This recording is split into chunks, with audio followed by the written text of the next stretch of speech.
High! চলো তোমাদের সাথে আজকে একটা গল্প শেয়ার করি। কিছুদিন আগে মা বলছিল যে কাকাদের বাড়িতে অনেকগুলো লাইট আছে, যা নিয়ে আয়। আমি বলেছি, কাকা বলেছে নিয়ে আসতে। নিয়ে আয়, নিয়ে এসে তুই কিছু কর। তো আমি সেরকম কথা মতো এগুলো নিয়ে আসলাম। নিয়ে এসে ভাবছি কী করবো, একটা মাশরুম বানিয়ে ওই ভাইকে দেবো, ওই কাকির ছেলেকে।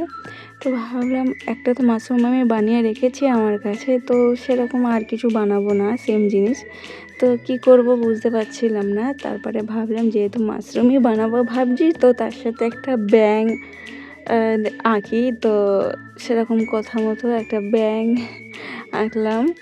তো ব্যাঙটা দেখো কতটা এটা কিউট, একটু কার্টুনিস টাইপের করেছি। তো তোমাদের এই আইডিয়াটা কেমন লাগলো আমাকে একটু প্লিজ জানিও। আর কেমন ভিডিও তোমরা দেখতে চাও এটাও একটু জানিও, তাহলে আমার একটু ভালো সুবিধা হয় আর কি। তেমন তোমাদের পছন্দ মতো ভিডিও দিতে পারবো। আর এটার উপরে না আমি কোনো কিছু আঠা লাগাইনি, তার জন্য দেখো কত সুন্দর এটা দুলছে, এটাই বেশি ভালো লাগছে। তো এইভাবেই ওটা ওকে দিয়ে এসেছিলাম।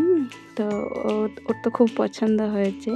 ওর মা বলছে এটাকে আমরা গুছিয়ে রেখে দেবো। তো আজকে আজীব গরিব ভিডিও তোমাদের কেমন লাগলো?